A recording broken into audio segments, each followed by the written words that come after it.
place to be for education about asexuality, all things asexual, and I share my own asexual life journey in order to help you in yours. So subscribe and hit that bell icon right now. So if you didn't already know, I went to a writing meetup a number of hours ago, and at that writing meetup, people asked me, what do you write about? So I said my main specialist topic is asexuality. And I have a channel for asexuals also. And I was talking about asexual. I was talking about my best-selling books. So Asexual Perspectives, 47 Asexual Stories, this one.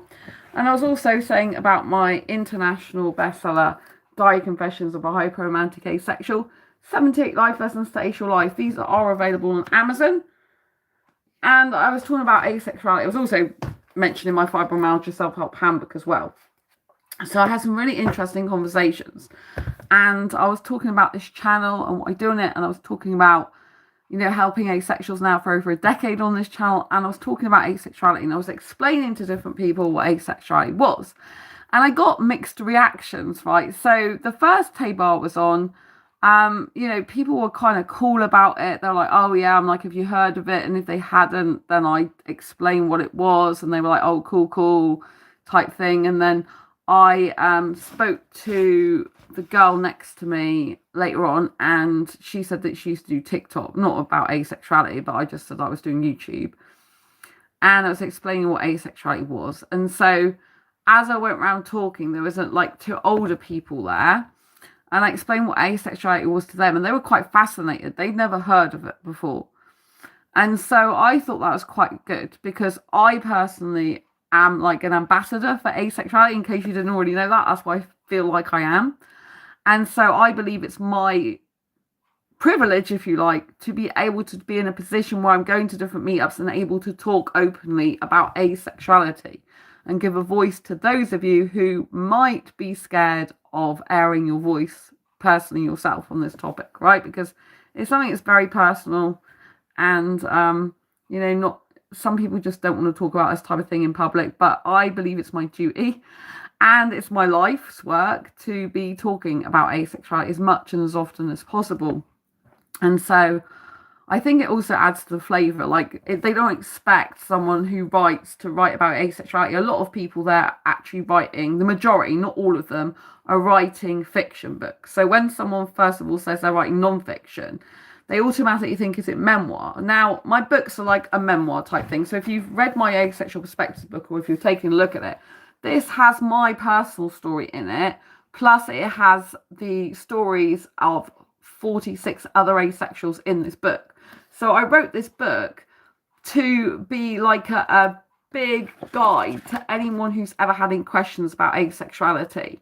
So basically, asexuality is a sexual orientation that's based on the lack of sexual attraction. And as I help asexuals a lot, years ago, I used to get asked a lot in private messages about asexuality. Like, does asexuality mean the lack of arousal, or is it just a lack of sexual attraction? What's the difference between sexual attraction and sexual desire? What's the difference between sexual desire and arousal? And all these type of questions. Right? Do asexuals masturbate? Do they watch porn? And I put all the answers into this Asexual Perspectives book. So when I was talking at the writing meetup, they're asking me what my what I write about. And I said, I write about asexuality. And they said, is that a memoir? And I said, well, this book has not just my personal story in it. It has 46 other asexual stories in it. And this is people I interviewed for this book, asking them all types of questions about asexuality, personal questions, but it was voluntary. So only the people who wanted to answer these questions answered them. And a few of them missed certain questions out. But if you've ever wondered about what asexuality is, what it isn't, this busts through all the myths and stereotypes and pretty much clarifies any questions you've got and answers to those questions. So it's a really invaluable book. It's a bestseller as well. So do get a copy of that if you haven't already. And so talking to these writers, I've been writing books and publishing now on Amazon for 10 years. Not many of you probably know that. And I publish into my own book publishing imprint of quirky books. So there's a lot to unpack there, because a lot of the people at this writing meetup that I went to, they are either taking the course of the person who's running the meetup, because she runs different courses by different instructors, or a lot of them are like more novices or they're hobbyists writers, whereas I'm a professionally registered UK book publishing imprint with Nielsen, which is a book standards agency in the UK. So I'm a proper registered publisher. By law, I have to give a copy of any of my physical books to the British Library, and usually 5 others if they request them as well, which they've always done so far. So I like that in a way because, I am my own book publishing imprint. People can like go to Waterstones or WH Smith's and these types of shops and say, hey, can you order this in if they want to get it from Amazon?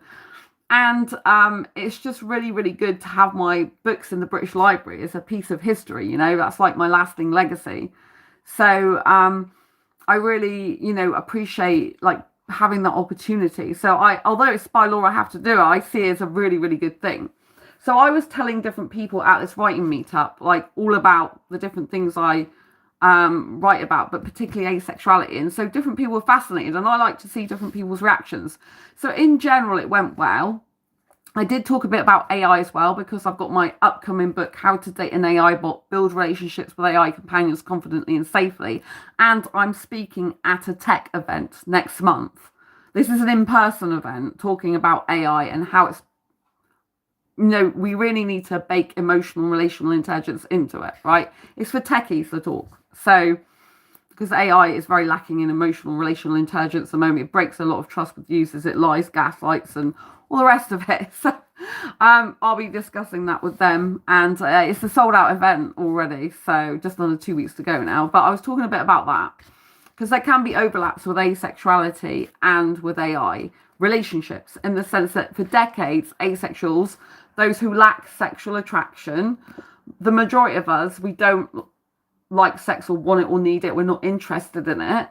So therefore, we have relationships that are intimate, romantic, and we have those type of relationships. Some have platonic QPRs, for example. They have those types of relationships. We have those types of relationships with other humans without physical sex. So relationships of this type of nature has been something that's been very taboo for a long time, like, a relationship without physical sex. I mean, it goes on anyway with people who aren't asexual, but it's just not talked about a lot.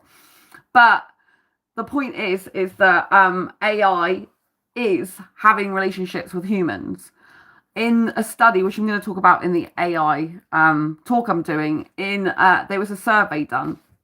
And in the Independent, the American edition, October the 2nd, 2025, almost a third of Americans admitted to having a romantic or intimate relationship with AI. So they're having a romantic or intimate relationship without physical sex.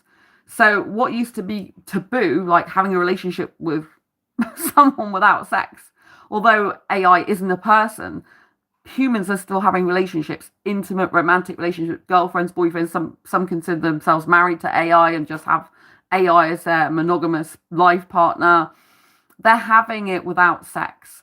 So I think that this is really good because it normalizes the types of relationships that are emotionally attached from the human side of it, and that are intimate and romantic without sex, basically. So what was once taboo is now becoming very mainstream, is my point. So I was bringing some of that into conversation, but I was talking more and more about AI and obviously the pros to it and the cons to it. So I was going and diving in. Thank you for the comments. I'll read the comments shortly because I like to just talk first, so that everyone can get an idea of what I'm talking about in the title. So I moved on talking to different people around the room. And while I talked to different people around the room, there was a guy, and he was really, really interested in what I had to say.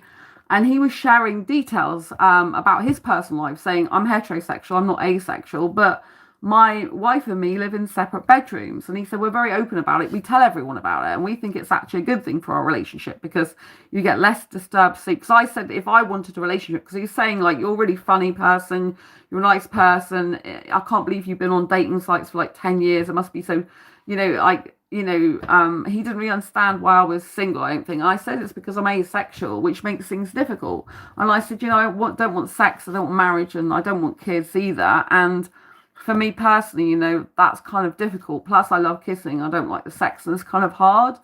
And you know what I mean? I've got disabilities as well, which means I can't really share a bed very easily with someone. So he was saying me and my wife sleep in separate beds because we worked out that it's just better for us because we both have different schedules. And so someone says in chat, I know tons of people like that. Yeah, that's really important. So people were saying, well, he was saying that there is a lot of people he knows that doesn't have actual sex for months, you know, married men, but they don't like to admit it because the world sees it as such a taboo and there's something wrong with the relationship. And he said that him and his wife sleep in separate beds, but they're open about it with people, and they you know, people think that something's wrong with their relationship and they're doing that, but they're really happy. Like, I've got 2 children together, they live in the same house together, but they said with their sleep routines and their work patterns, they both work different hours. It's just better for them overall because they can both enjoy their own time, and you know, reading in their own time, like listening to an audio book, having different sleep schedules, one person going to sleep later at night, one person going to sleep earlier, for example. And it works out really well because they don't disturb each other. So you can have, like, you know, and he said they come into each other's bed for cuddles, and obviously they're heterosexual, so they have sex as well. I don't. But he was saying that this type of thing, you know, actually does go on and it's perfectly fine. So I found talking to him was very validating because he was really kind of for what I was talking about. He found it fascinating and interesting, and he was really kind of like asking more and more questions. Let me just check the chat a minute. Hi to everyone in chat, by the way. I understand the issue. They are people who are not attracted to just anyone. So asexuality is a sexual orientation that's based on the lack of sexual attraction. It's not the same as not having any feelings.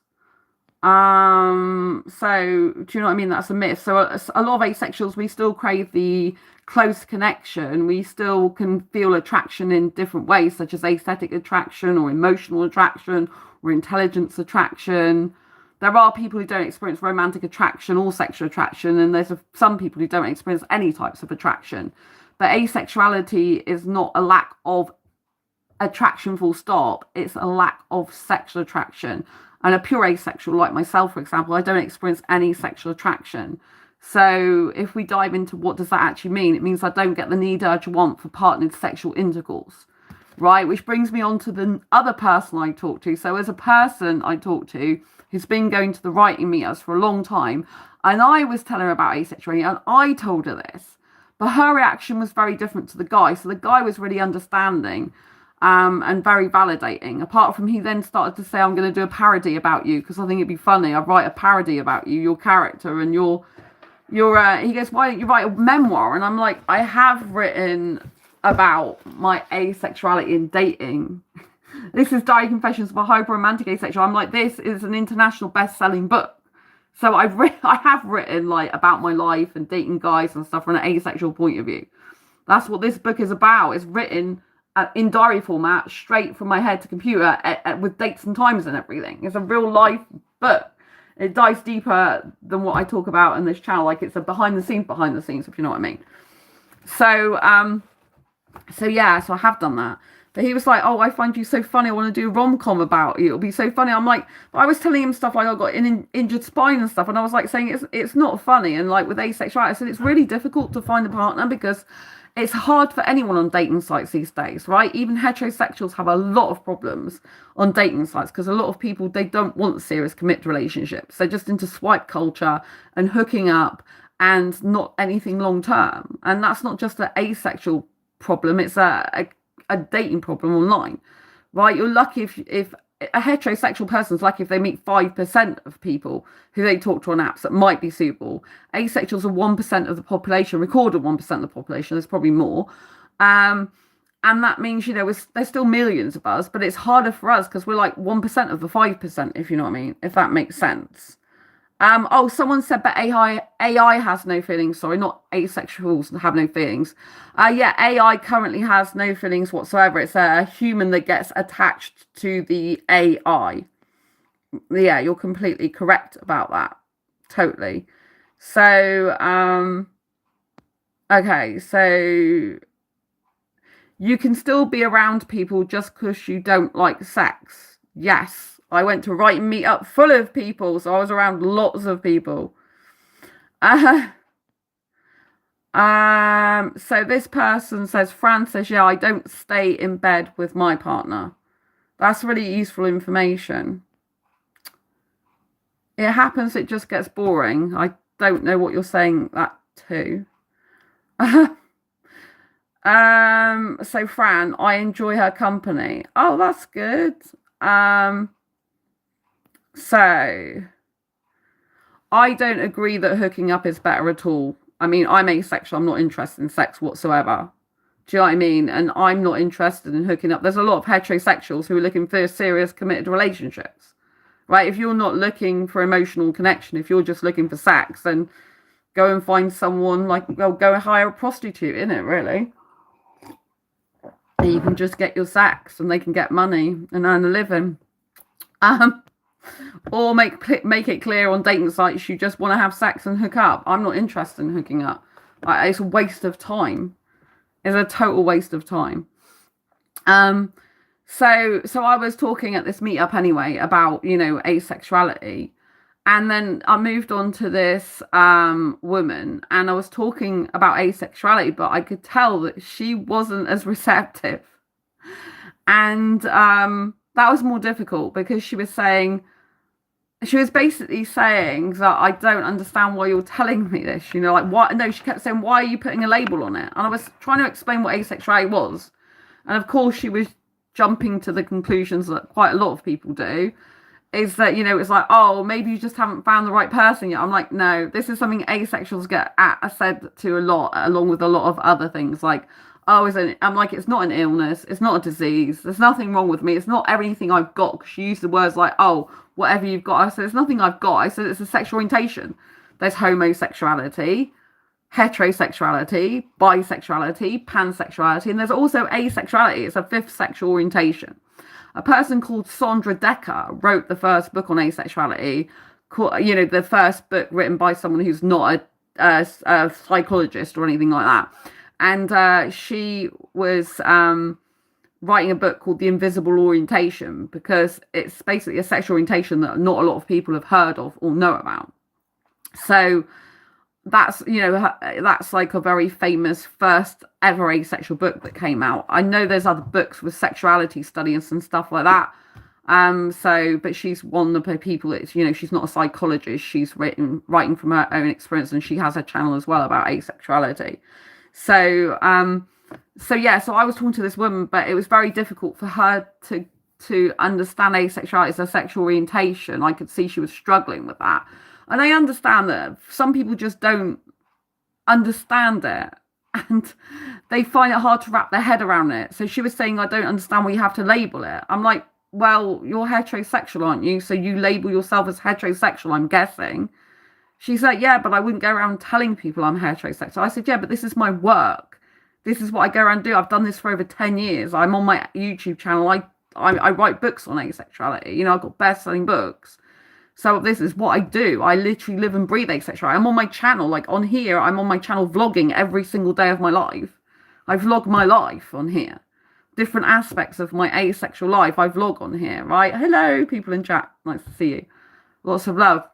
So this is my life. I love talking about asexuality. She goes, oh yeah, but I want to know about Sandra. And I'm like, well, I write books on asexuality. I don't just write books on asexuality. And I said about my fibromyalgia book. So I was talking about this book to her for a while, Fibromyalgia Self-Handbook, which is a chronic pain condition that affects the nerves and muscles of the body. And then she knew someone who had fibromyalgia, so then she could relate to me more. Because really, I think the problem was she couldn't relate to asexuality because she just wasn't in the mentality of what it's like to be able to not experience sexual attraction.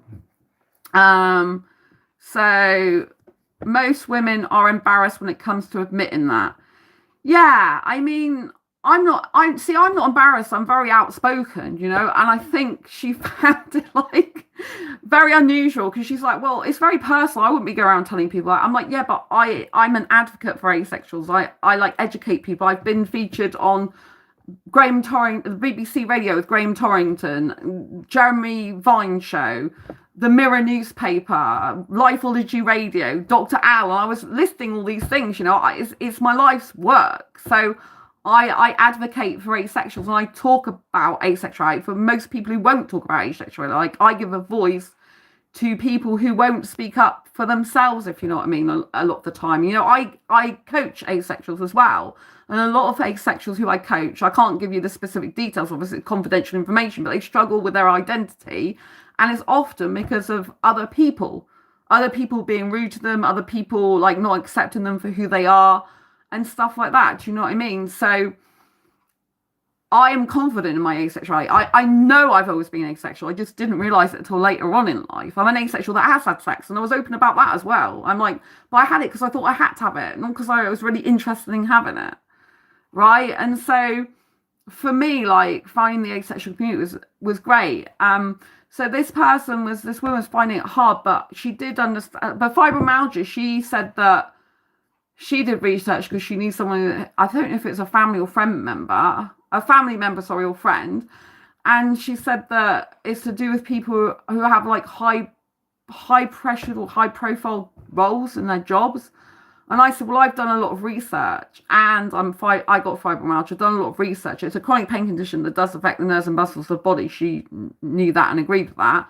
But I said, from my research and being in fibromyalgia groups for a long time, it's trauma. You know, like, fibromyalgia is it's not the same as asexuality. I'll just make that clear. These are two different topics. But I was just saying to her that from my research, it's trauma. Like, it can be a person. It doesn't mean to say that every person who's had trauma is going to get fibromyalgia, but from what I understand, is some people end up having trauma, having fibromyalgia because of trauma. It could be, I mean, childbirth is one thing. A woman who gives birth to a child, she can get fibromyalgia over that if it's a traumatic birth. I have never had children. I don't want children, so I haven't got that problem. But I'm just saying, you know, people who have been in a lot of emotional trauma, psychological trauma, physical trauma, sexual trauma, all of these can cause someone to have fibromyalgia. But there's no doctors are not saying this. I thought this was like, I didn't think the trauma thing was well known. I thought, like, because I know it's as far as I'm concerned, it's an autoimmune condition, but apparently that hasn't been scientifically proven. But yeah, so I talk about what I believe in this book from my own research, and it's all my personal, like, autobiographical account of what I do to manage the condition, to reduce pain, feel happier, and have more energy, like a superhero rock star. So it's told in a superhero style. So it's a very entertaining autobiographical read, and it's great for people who want to reduce pain in up to 25 aspects of their life, even if they don't have fibromyalgia. And I was saying that, so it's worth a read. But yeah, so these books are on Amazon, by the way. And so I was talking to this woman, so she was relating to that, and then she found it hard to understand why I came to Meetup and was talking about asexuality so much. But it's my main topic that I write about and what I talk about. And I think she found it hard to understand why I would publicly say that, because she's like, oh, it's very personal, stuff like that. I'm like, yeah, but I just talk about this, is what I do all the time. I live and breathe asexuality. And she's like, I want to know about Sandra, but I don't separate my personal from professional life, because I'm on this channel every single day sharing loads of multiple aspects of my life throughout the whole day. Every day I'm vlogging. This is a live stream, right? But I'm doing little vlogs throughout the day. Every single day. You can obviously subscribe and hit the bell icon so you see all them. And so for me, it's like, I don't separate asexuality from me, because it's a huge part of who I am and my identity that I'm proud of. I love being asexual.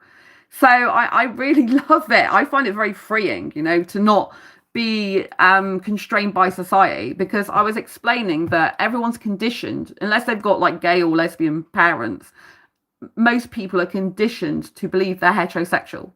Everyone like who's born is usually conditioned to be heterosexual. I thought I was heterosexual for years, because my parents are heterosexual. They're not asexual. Because so that was the other question. Is it genetic? I'm like, no, my parents are not asexual. And so because I said, you know, it's not anything like that. You know, it's like we're wired differently. And there is a doctor called Dr. K. If you see him on YouTube, he did a whole episode about asexuality. But I put it on this channel. I did a commentary on it. And he breaks down what's different about the brain in terms of asexuality, why someone would not experience sexual attraction or have little to no sexual attraction, depending on when they fall on the asexual spectrum. So he was like saying why there might be like people who are asexual in terms of the brain being different and how we're wired, but it's like different internal wiring system. That's how I describe it. Like a pure asexual, someone who doesn't experience any sexual attraction whatsoever, and they're definitely asexual. You know, growing up they weren't really like interested in sex. Like for me, because I'm a romantic asexual, because there are asexuals that are non-romantic, I was thinking the kissing and the cuddling and just being and hanging out with that person and walking hand in hand, all this type of stuff, right? I wasn't thinking about sex. I didn't think about sex until someone, a past boyfriend who wasn't past at that time, you know, brought it up. I wouldn't have even thought about it. It didn't even enter my head. Do you know what I mean? Because it's not interesting for me. It's not something I naturally think about. I'm not wired that way. And I was also explaining that some people like think it's like, you know, they think asexuality is the same as celibacy or abstinence. I'm like, no, this is like a choice, and this is like holding yourself back. I'm like, I'm not holding myself back. I'm not repressed or suppressed or anything like that. And I was explaining, I can't remember if it's a woman or to the guy.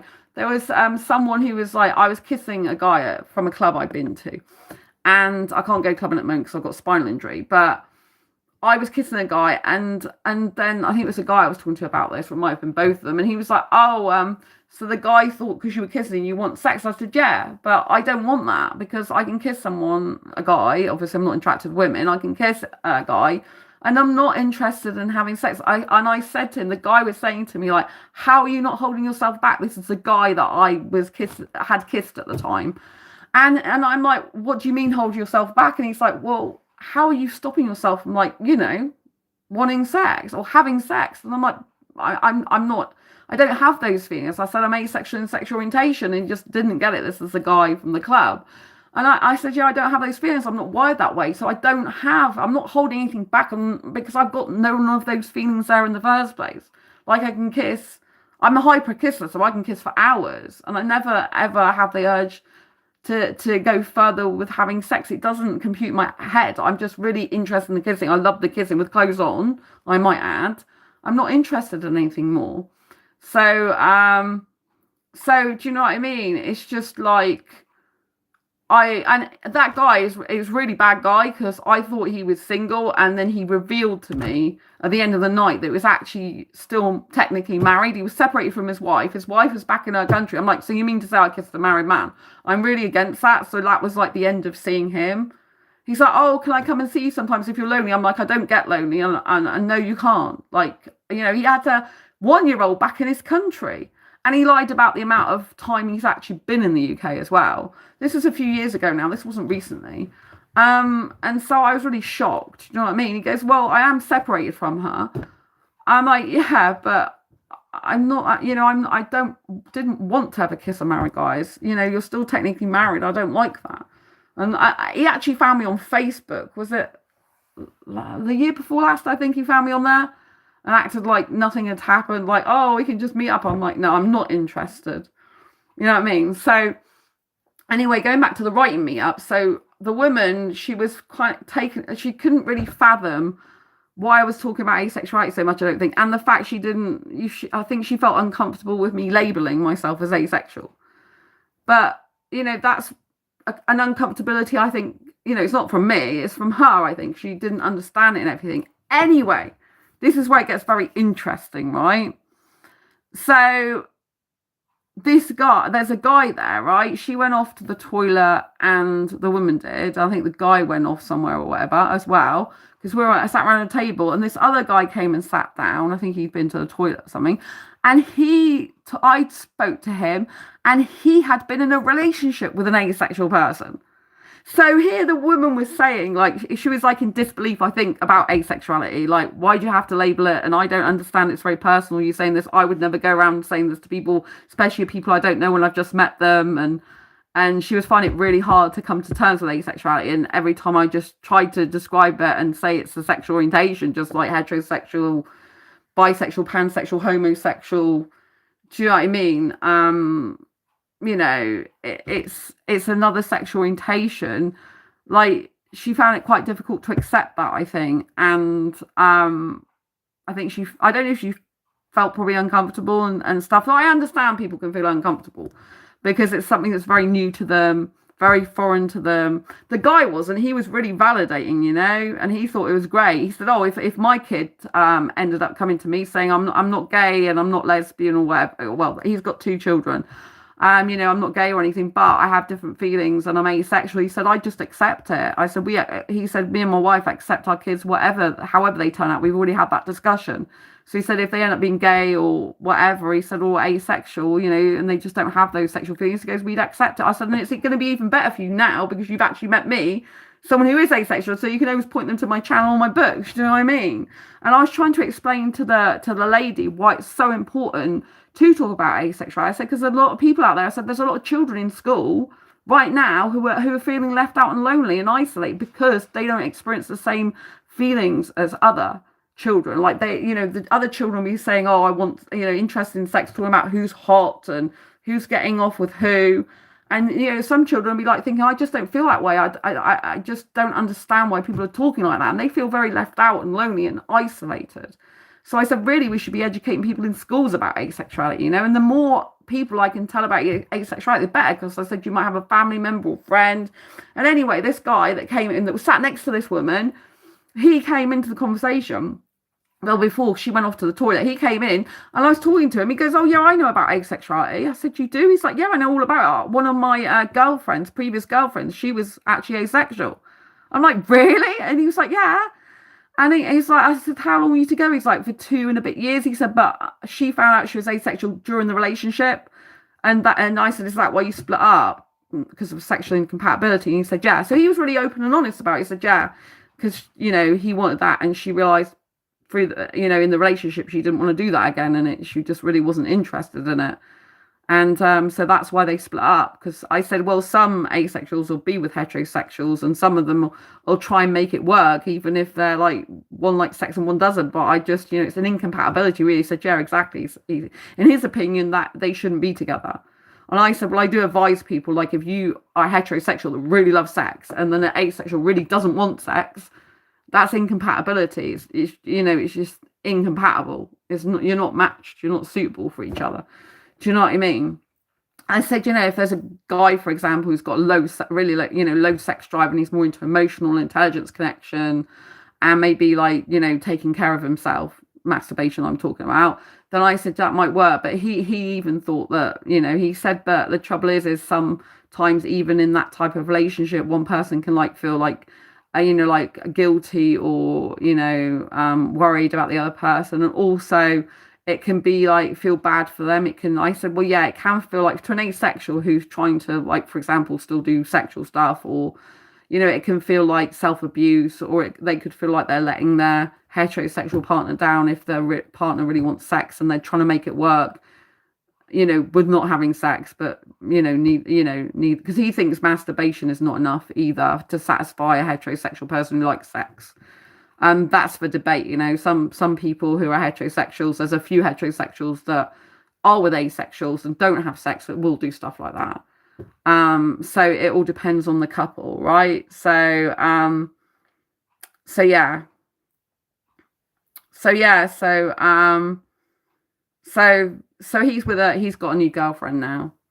And his girlfriend is autistic and got ADHD, actually. So that was interesting. He was because he's saying that she's into like tech and stuff and everything. I was doing a tech, talk at a tech event next month, and he was talking about her, and he says, oh, she's autistic, she loves tech, she'd love to come. I said, it's a sold out event already.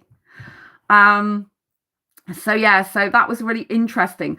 And then when the woman came back from the toilet, I said, oh, this guy, he's been in a relationship with an asexual person. And so it was really good. This doesn't usually happen. It's not very often you find someone who's actually had a relationship with an asexual person at a meetup like that. It's just like really random. These 2 people were sat next to each other. One had been to the toilet, they were like taking in turns to go to the toilet or whatever. And so they were sat next to each other, but she never knew about asexuality till I told her about it. And she never knew that he'd been had a past, it was years ago, he said, when he was younger, but he had a relationship with a girl in the past for like 2.5 years, and she found out she was asexual while in the relationship. And so I said, oh, this guy's had a relationship with an asexual, and he confirmed it. And also the other guy did say he thought it was good that I was saying about asexuality, and that, you know, it was good for people to know about it. I said, yeah, because you could have a family member or friend or work colleague or someone that's asexual. Because Humphrey Bogart, who's like a psychologist, he did a study about asexuality years ago, like a survey. And it turned out a recorded 1% of the population is asexual. So this is like 1 in every 100 people you're likely to meet is asexual. There's probably a lot more than that, because there's a lot of people that are not out about being asexual. But if you think about it, there's still millions in the whole world. So that's very important. Tons of people are in something like that. So being with someone who doesn't have sex or is not the same as being with someone who's asexual. There are people in relationships, like even heterosexual relationships, that don't have sex for months. It doesn't make them asexual. You know, asexuality is not abstaining. It's not, I'm tired, I can't have sex tonight. It's not like I am depressed, so I don't want sex. It's not any like reason or excuse. It's like a pure asexuality is like you don't get the innate need, desire, urge, or want for sex in the first place. It's not inbuilt into you. It's something you don't feel. You don't feel innate. You know, it's not within you. It's not how you're wired. There are grey asexuals as well on the asexual spectrum. So grey asexuals, they can experience some sexual attraction under limited, rare, or specific circumstances. So they experience it, but not enough to want to act on it. It's not strong enough. So that's grey asexuality, but it's part of what they call the asexuality spectrum. So in the asexuality spectrum, there's pure asexuals and grey asexuals. But also you'll hear people talk about asexuality and grey asexuality separate as well.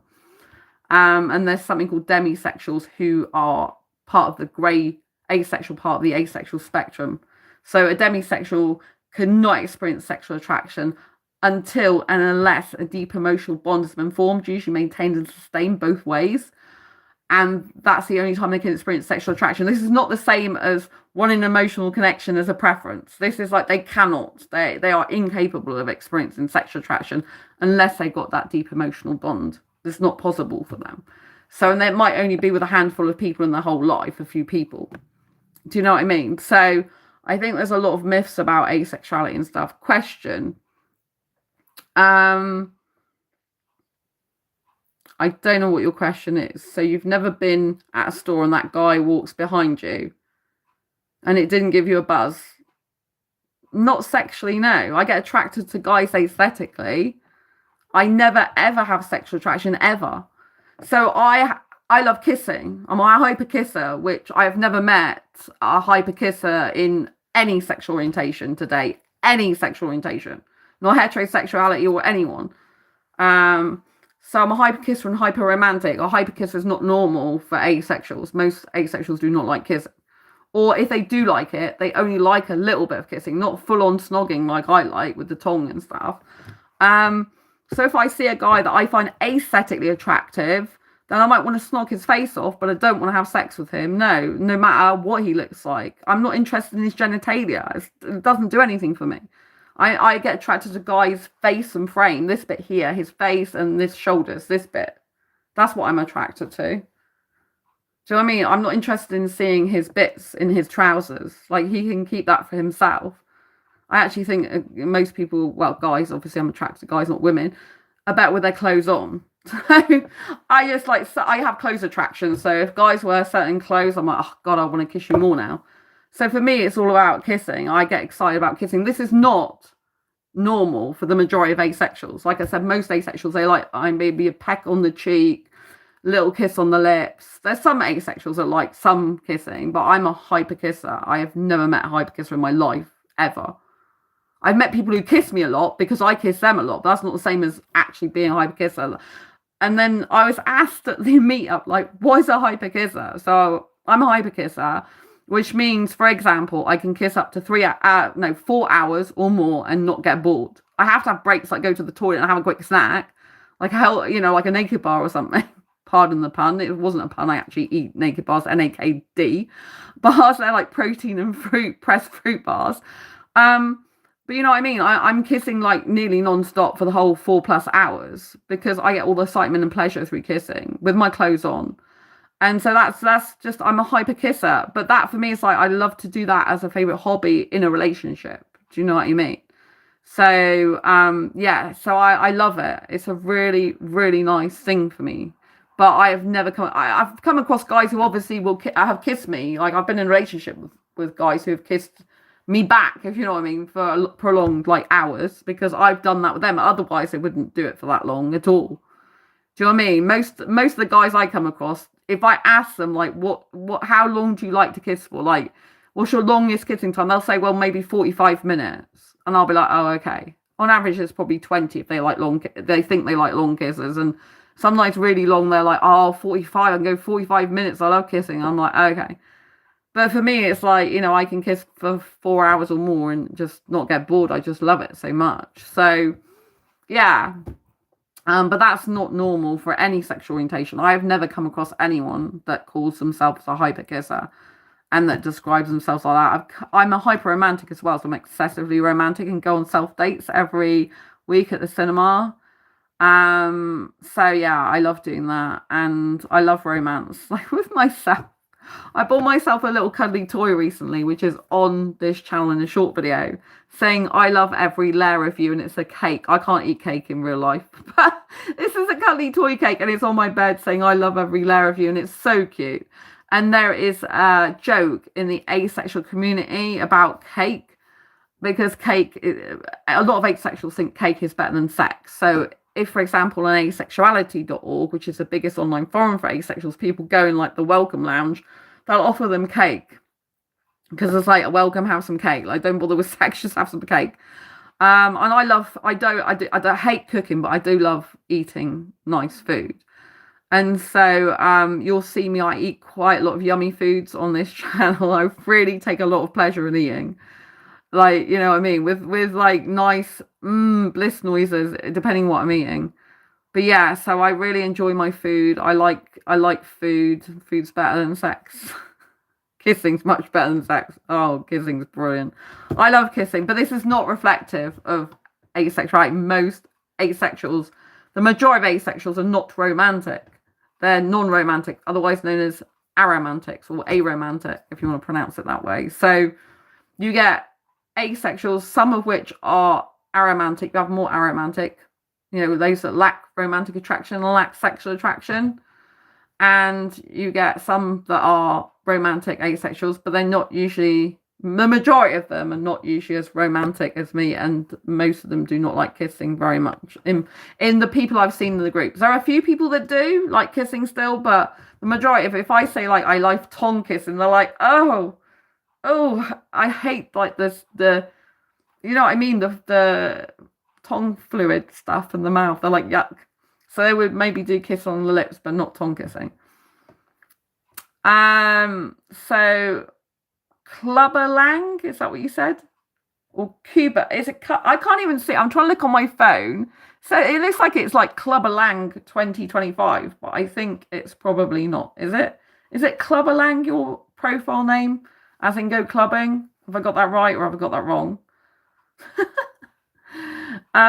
So yeah, you say, I understand it's not me. Oh, it is Clubber Lang. Okay, brilliant. So you said, I understand it's not me, but I understand. Yeah, you're heterosexual, I can tell by what you're writing in comments. Big, you know, and about hooking up, I'm not interested in that. I don't do casual relationships. I'm just, to me, it's a waste of time. But that's because I'm looking for something meaningful with a deep emotional connection. And usually asexuals love through a deep emotional connection because we don't love through the sex, right? We look at all the other parts of a person. So when we're thinking about a relationship or dating, we're looking at the person's personality, the person's character traits, whether we've got an emotional connection with them, whether we can connect on that emotional level with them, whether we can have really deep conversations, have things in common like hobbies and interests, and hang out together, like doing that type of thing, like chill out with movies and stuff.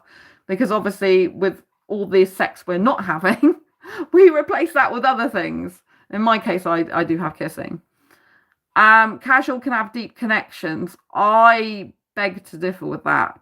If you're having deep connections, if you're having casual hookups, then someone's usually going to get hurt. I've seen people, women who have had relationships casually, and usually with someone, one of the people gets emotionally invested in the other person and they get hurt, and I don't personally like getting hurt. I mean, why would anyone want to get hurt? But there are some women who really just do love sex. I mean, it's a myth that women in general, every woman doesn't like sex. It's always guys. I've known women, they're not obviously asexual. I've known heterosexual women who love sex and they just they have to have it. You know what I mean? So there are women out there like that as well. And so obviously if a guy's sexual and really loves sex, but eventually, you know what I mean? Usually one person ends up being liking the other person more if they end up seeing each other again. Obviously it's a one-off thing that might be they can put their emotions aside or whatever. But a lot of the time, as we know in biology, a lot of the time women and guys feel connection and feel love in different ways. So usually traditionally, if you're outside the asexual spectrum, traditionally with heterosexuals, a guy will guys can obviously, anyone can have sex without love being involved. So obviously asexuals have love without the sex, but there's a lot of people, for example heterosexuals, that have sex without love, but it doesn't mean to say you're not attracted to these people in other ways. Do you know what I mean? But I don't like that type of thing personally. I don't see a point in it, but I know that some people like it. They like hooking up. And I think, if someone makes it explicit on their dating profile, I just want to hook up, which I've seen quite a few guys on Badoo, for example, do that, then at least I know. I just usually either move on from that guy or just block him. I even block him from my search. I'm like, I don't want him contacting me because I'm just really not interested in that type of guy. And, I always like to want to build something deep and meaningful with someone who wants to be my team player in life. Do you know what I mean? Otherwise I can just do everything on my own. I don't need a guy. Do you know what I mean? But there are some people that, that do hooking up stuff. That's not who I am personally. And maybe if they meet each other just once, yeah, but usually if they carry on seeing each other, one of the people's feelings gets hurt. But guys, they even in, I believe in how they're made up physiologically, the guy usually, in terms of love, he usually likes physical stuff to express that, not just seeing, whereas a woman tends to in gender society norms, heteronormativity, if we're talking about that, then the guy, usually even in a love situation, they're more of a physical type of love, and because obviously sex is not love, but they're more physically inclined to connect with a woman, for example, whereas a woman needs emotional connection. So basically, even a heterosexual relationship, a guy should be able to be more feminine, and a woman should be able to be a bit more inner masculine, because that's the only way they can really understand each other. Because if a guy is not sensitive, kind, and caring, and hasn't got an emotional aspect, the woman, to have a serious long-term healthy relationship, you can't really work with that if you're a female. Do you know what I mean? Same as a guy, if a woman's totally dependent on the guy and she's not got any independence, she can't do anything for herself and she relies on him for everything, then that's not good for the guy, because the guy feels pressure, because he feels well, I'm having to do everything. She can't take the rubbish out, she can't change a light bulb or whatever. Do you know what I mean? So usually, there has to be a degree of female and guys in heteronormativity, where they both end up having, the woman ends up having some masculine energy, the man has some feminine energy, for their energies to come together to understand each other. Otherwise, it's just they're polar opposites. Well, for a long-term relationship, a man has to have some beta in him. It depends. It depends on what type of relationship. In a lot of heteronormative relationships, but there are some guys, even on dating sites, where a guy likes a woman to dominate him. Obviously dominatrix are a real thing. I'm not interested in dominatrix because I'm not interested in sex, but I have had some asexual guys that are into domineering stuff as well. And they start talking to me because they're into some asexuals are into BDSM stuff without the sexual intercourse. I talk about this in my Asexual Perspectives book. It's a myth. People think, oh, asexuals will never be into BDSM. Some are, right? Some are in the BDSM situation, and I don't like that personally. I'm not interested in that. But that's not for me. But I get some guys, because I'm a leader rather than follower. I have a leader energy, if you know what I mean. And so some guys come in my inbox and I think they think I would make a good dominatrix or something. I'm like, no, I don't like controlling people. I like equality in a relationship. You know, I don't mind if the guy's got some feminine traits. I think that can be quite nice. And if I've got some masculine traits, I think that's quite nice. I think it's a good blend and mix. But I don't want to control someone. I don't want to be in that position, even though I've had guys explain it to me and what they like, and I'm like, it's not me. I don't want to be controlling someone. I don't think that's healthy. But there are relationships where some guys like women to take the lead, be dominant and everything like that. It is a real thing. So, Tim, I would assume there are asexual dating sites. Yes, there are asexual dating sites. I have not met anyone through those yet, and there are asexual dating groups on Facebook. I run 3, and I'm in other dating groups. So there are asexual dating groups on Facebook. There are some asexual dating sites. They're not very many at all, but there's asexualitic.com, but that's changing into that's migrating to Asexual.org, which I'm on. They've already migrated me over, but I'm still on the Asexuality platform. But the moment, the Asexual.org, it doesn't even have proper filtering system, so you can't really match with people. Like, I can't search for a guy at the moment. I mean, they're still building it. And then there's a space in the actual HTTP address. It's like hspace.love. And I've been on that, but I didn't have any luck with that at all. I live in the UK and there's not many people on there in the UK. I'm only attracted to guys, and there's more women asexuals and there's more non-romantic asexuals, and I'm romantic asexual into guys. I happen to be into younger foreign guys as well. So it's quite interesting because I like younger foreign guys. Now, if I talk to heterosexual younger foreign guys, they're really cool with me being an older girl. But if I talk to asexual younger guys, they're not usually into older girls. So it's really weird.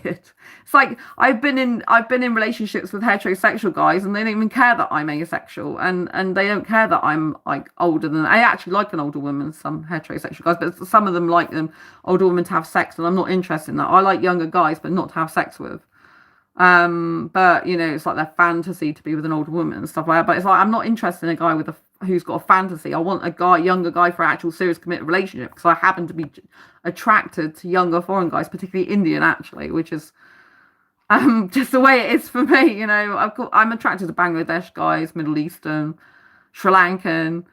And I love living in the UK, and I don't want to move. So yeah, it's kind of hard. But the asexual Indian guys I know, the majority are actually in their country. Yeah, it's quite funny, isn't it, that? Do I have Italia friends? Nope. I don't have any Italia friends. Yeah, Pakistani guys, I get attracted to Pakistani guys as well. Here in the US, people always talk about how there's all these men that are asexual now, but they may be referencing a younger generation. Yeah,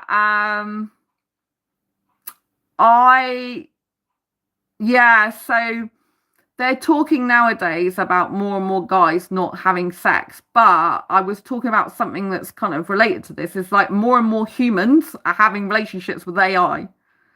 A lot more humans are having relationships, dating and having AI girlfriends. We're talking about digital avatars here, because I got a talk coming up about AI next month.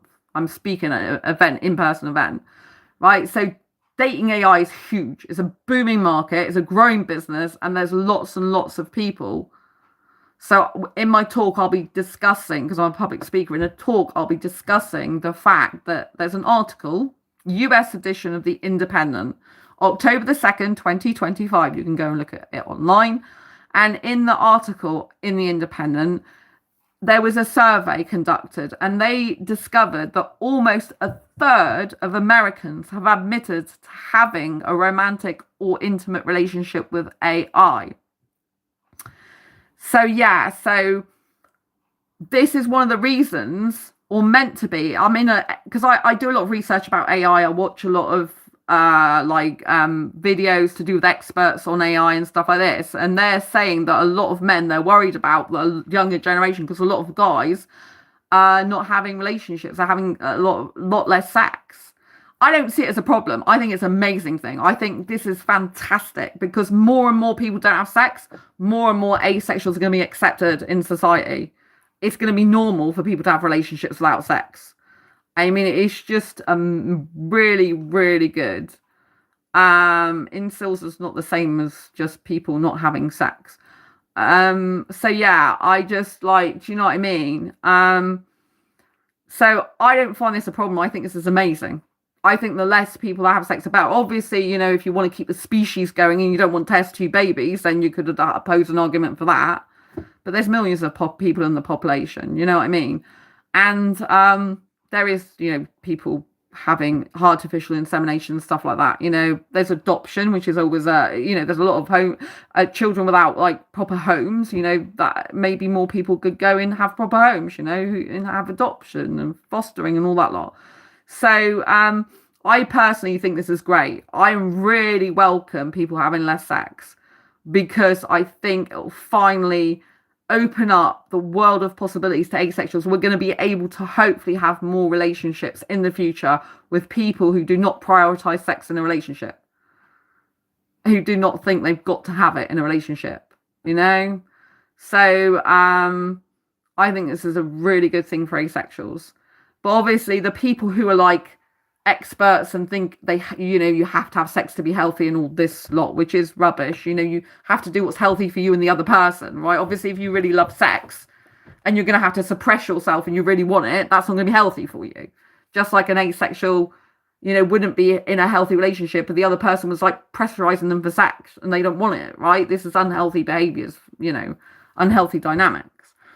But yeah, so some of the people that are talking about the younger generation, younger guys are like, oh, less guys having sex, but a lot of them are actually having conversations with AI. They're dating AI and stuff like this. So it is literally, we are in the biggest relationship revolution of all time in all history because AI is revolutionizing the relationship industry because more and more humans are having relationships with AI. Some people consider themselves married to AI. And when more and more humanoids come on the scene, we're going to have more physical robots that people are in relationships with as well. I've even considered seriously about having a relationship with a physical humanoid robot in the future. I don't know. I'm still open to a human at the moment. But I like AI and I love robots. I've always had a fascination with robots since being a child. And I really love robots, you know, I really love it. I watch like, you know, I always into robots. I like Iron Man, for example. The only thing I'd be concerned about is if it started getting faulty and started like trying to hurt me or something. Do you know what I mean? That would be a bad thing. Like if it went like got bugs in its programming and decided to go ballistic or something, that wouldn't be good. That's my one fear, really. But other than that, I mean, it'd be quite good. I like being controversial and taboo. I love it. It's great not being conditioned by society norm and just breaking the shackles and chains off. That's why I love being asexual.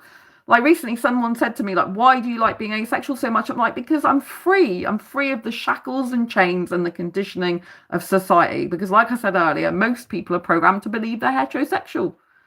They're told what they are, right? And it's only later on through our journey of discovery of life that we realize whether we really are that or not. Do you know what I mean? And so, you know, I love being different. I find it so freeing. I'm like, I'm not interested in that. And so the woman, I have to say, I was going back to the meetup, right? Because obviously the woman heard the guy say that he used to have an asexual girlfriend. And she did actually ask me to point my books out to her, like on Amazon. She had her phone out and she made a note and screenshotted both my Asexual Perspectives book and my Diary Confessions of a Hyperromantic Asexual book and say she'll look at them later. So I thought that was, thank you, saying it's good. I thought that was really good progress because she went from being quite, I think, feeling a bit uncomfortable about it, not really understanding it and finding it hard to accept it, to actually having the guy next to her who's actually been in a relationship with asexual, so he can confirm definitely asexuality is a real thing, you know? It's not something I'm just making up or putting a label on. It's a true thing. It's a real sexual orientation. You know, he'd been with this person for like over 2 years, but she didn't realise she was asexual until partway through the relationship, which is really unfortunate when that happens. It's a really difficult time. It can be very difficult for both people, especially if they're really emotionally attached to each other, you know? Some people do stay for years, even in that dynamic, you know, without sex, but some don't mind, because he made a good point. I'm not like this at all, and he said he's not like this, but he said that some asexuals do allow their partner to have sex with other people outside the relationship. I said I would never personally do that because I'm fiercely monogamous, and he said he is as well, and I don't like that. But there are some asexuals that allow that. I don't. I think it's disgusting, and I'd rather be single. I'm like, if you need sex, I did say this, if a guy's like, I need sex, I'm like, if you need sex, don't be with me, because I can't give you that. Go and be with someone else. There's thousands and millions of people in the world you can be with. Like, I'm not interested in being with a guy who needs something I can't provide for him, and I'm not interested in. It's not healthy for him. It's not healthy for me. It's just a disaster waiting to happen, basically.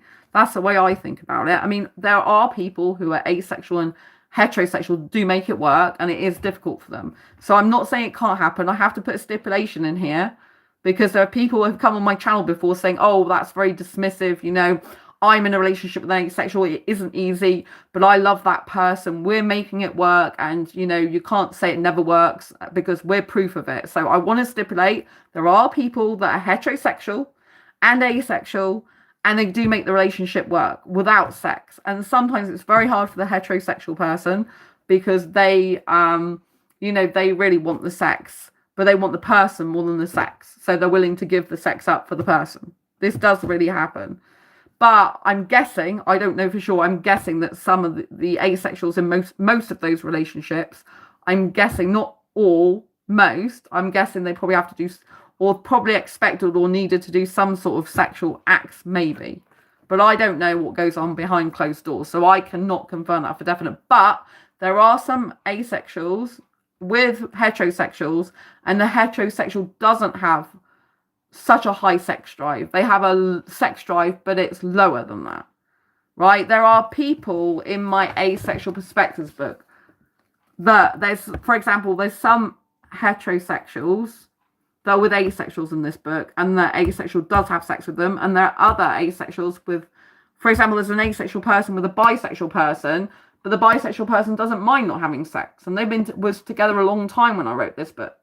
So some people who are sexual and asexual can make it work. So I have to stipulate that, because otherwise I get people saying, oh, you're just, you know, being dismissive. And I get it, right? I don't want to be dismissive. I don't want to be that person. So I'm not saying it can never happen, because I know it happens, and sometimes it happens for absolute years. But I know it can be very fraught for some people.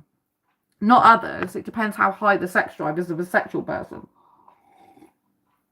And it usually depends if the asexual is okay doing some sexual acts or not. But otherwise, the sexual person would be expected usually to masturbate. However, there are a rare few people, asexuals, who don't even agree with masturbation, so they wouldn't want their partner. I've come across one person who wouldn't want their partner masturbating because they would see that as a betrayal and cheating, right? I'm not saying that's wrong. Probably a lot of people would think that's wrong, but I'm not saying that's wrong. I personally don't like porn. I personally don't want to be in a relationship with a guy who watches porn, and the majority of guys watch porn. And if it was a heterosexual person, I would be okay personally with the masturbation, but so long as he wasn't doing it over other women, and he wasn't watching porn doing that, personally. But that's me personally. I just hate it. I don't even like a guy like oogling over women in the cinema and stuff. I find it disgusting and very, you know, not nice. I think if they got a partner, they shouldn't be going around doing that. I just think it's so, you know, like, not nice. And so that's what I personally think. But you know, if I don't actually get into a relationship, I'm okay being single, because I'm usually single anyway. I'm used to it by now, you know, and I'm up till late at night, as you probably gathered from this live stream being early in the morning. What time is it? Let me have a look at my Disney clock. Oh, look, it's just gone 4:15 a.m. in the morning in the UK. So yeah, this person says, well, I'm disgusting. So you watch porn. I guess you probably did. But yeah, I find it disgusting personally. And there are, obviously, there is problems with watching porn. It's not, you know, I personally find it disgusting, but there are problems that, like it's an addiction, and it's an unhealthy addiction a lot of the time. Do you know what I mean? You can look at medical experts on this. I'm not an expert because I don't like watch porn. I hate it. I find it disgusting personally. But there's some asexuals that watch porn. I talk about this in my asexual perspectives, but there are some asexuals that masturbate to porn, even though they're asexual and don't experience sexual attraction to anyone. They just do that with themselves, right? I personally don't like that, but so for me it's hard because even in the asexual community, some of the guys do that, and it's like, well, I can't be with even if you're asexual, I can't be with you because I just don't agree with that. I hate it. I hate the sexualization of women's bodies. I hate a guy looking at other women's bodies. To me, it's totally unnecessary. Do you know what I mean? And you can masturbate without watching porn. You can still do all that stuff. You don't need porn to do that, actually. You can just do it with your own body. But a lot of people haven't worked out yet. Do you know what I mean? So it's not a necessity. You can do that without it. But, you know what I mean? But, a lot of people are addicted to it and stuff. But if you look at other medical experts, I'm no medical professional, consult a medical professional about this, then a lot of them will say, it's addictive, it's unhealthy. Even obviously in relationships, it can come between people. Do you know what I mean? So, yeah, I personally don't like it. But, if two people both do that in a relationship, then they're both going to be fine, aren't they? Because they're both going to not mind it or be okay with it. Or even if one does it and the other doesn't mind it. I personally do mind it. So it's a deal breaker for me. A real big deal breaker. And a lot of guys do that, and some of the guys who will say they don't do it actually still do it. But it's like, why? To me, it's pointless. But I respect the fact that other people like doing that. I just don't like it myself. And I personally think it's disgusting because it's sexualizing women's bodies, obviously, and using them as an object, which isn't healthy either. And it's an addiction as well. And I try to not be addicted to stuff, although I do love kissing. So I get that some people I understand why some people love sex so much, even though I don't love it myself. I don't like it personally. For me, I'm not interested in it because I love kissing so much. So from the point of view of some people loving sex so much, I understand because I love kissing so much. I couldn't be in a relationship without kissing. I just couldn't do it. Even if it's a really nice guy, I personally couldn't do it because I'm a hyper kisser and hyper romantic. So I have a high kissing drive. No sex drive, but a really, really off the Richter scale kissing drive. And so if I'm to understand, because I like to try and understand different people, even if I don't agree with them, even if we don't agree, then, you know what I mean? If I'm trying to understand hypersexuals, heterosexuals that are really sexually driven, I understand that those type of people need sex in a relationship because I couldn't do without kissing in a relationship. A woman in a dress is one of the world wonders. Yes, that's with clothes on. But yeah, I'm not interested in women, so I'm not interested in nudity either. It's very rare for asexuals as well. There's a few nudity repulsed asexuals, but most of them are not nudity repulsed. I hate nudity in sculptures, in paintings, anything, films, TV, newspapers. I don't even have a TV license. I don't watch TV anymore, and I'm very careful about what I put on Disney Plus and stuff. I'm not saying I've never watched any films with sex. Occasionally there's films I see and I'm like, oh sugar, it's got sex in it. Often I look away for that type of thing. I'm like, this is so boring. Can we just hurry it on? This is not necessary. Please just hurry up and finish what you're doing or whatever. But yeah, but I don't like nudity at all. I don't like the female naked body particularly. If I'm going to look at naked body, it'd be a guy's, but I really don't need to see his genitalia because I'm really not interested in that. It doesn't do anything for me whatsoever. The last guy I was in a relationship with him, I told him, I was looking away. He knew I was asexual. I wasn't having sex. But he liked to be like, because a lot of heterosexual guys, I've been in relationships predominantly with heterosexual guys for a lot of my life, actually. And I haven't actually been in a proper relationship with an asexual guy. There was one guy who said he was asexual and we were having an online relationship, but we never met. And I don't actually think he probably was asexual. He was in a wheelchair and didn't have sex, but that's not the same as asexuality. He said he was asexual as well, but I don't actually think he was, because when I told him, if I come to the hotel to meet him, I will not be taking my clothes off, he just changed his tune and started getting really weird and distant with me.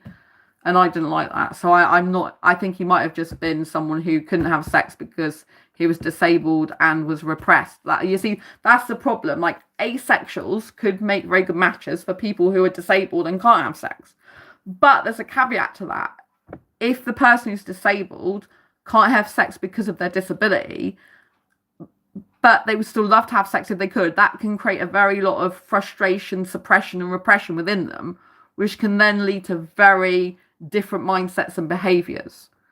So it's not going to be healthy for an asexual person, for example, to be with a heterosexual who's disabled and can't have sex for disability reasons. If the disabled person who's can't have sex for disability reasons, I mean, some asexuals have got disabilities too, right? But say it's a heterosexual guy who was with me, but that, you know what I mean? Say they're like, you know, they wish they could have sex, but they can't. They can get very frustrated. That could turn into like resentment, anger, not necessarily with the person they're with, but they could take it out on the person. It depends how they handle their disability in regards to their sexuality. If they're like, oh, I don't miss it because I haven't had it for years anyway, that's cool. But if they really get those urges and those needs and their wants, they just can't get them met. I mean, some people who are disabled obviously can have sex still, and people make that work. But say that the person just couldn't have it, it was just out of the question. If they get very frustrated because they're kind of suppressing and repressing their sexual urges because they physically can't have sex, then that can lead to a lot of frustration. It's a very different mindset to someone who's asexual, pure asexual, who's not wired for that in the first place. We're not suppressing or repressing anything, because then these feelings aren't there in the first place, right? So it's not like we're getting angry because we're not having sex, or we're frustrated or anything, or we're holding ourselves back or anything like that. Whereas obviously someone who's got a disability, if they can't have sex, it depends on the person, if they've come to terms with it, how they've processed that, if that's their situation. But for some, it could be a mismatch, because they might get frustrated and they might not understand the asexual, because it's different mentality. Not being able to have sex because of a disability, and that's what stops you having sex, is not the same as asexuality, because usually a disabled person is still getting those feelings and wants and needs and desires. They just can't act on them. And that's very frustrating for them, if you know what I mean. Well, at least you stood on your beliefs. Thank you. Yeah, I do stand on my beliefs, and, you know, I know not everyone's going to agree with me on this stream. It's fine if you don't, you know. I'm here just to share my experience and my asexual life and hopefully help some people. But if people don't agree with me, that's absolutely fine. I'm not a medical professional. I'm not a therapist or anything like that. Do seek advice from one of them if you're experiencing, like, if you have got porn addiction, obviously that's a serious thing. And if you're experiencing difficulties because you're asexuality, I am an asexual coach, so I'm available for coaching. I only take on a very small number of clients per year, and I don't keep my calendar open to the public because I have to make sure we're a right fit. So obviously, if that's something you're interested in, find my email. You can email me about that. But it is a service I charge for. I'm not the cheapest person who does that. But you know what I mean, I make sure I get clients that I can help then, rather than being on the cheaper end where I just would get, I might have more clients, but I might not be able to help them as much because they might not want to work on themselves.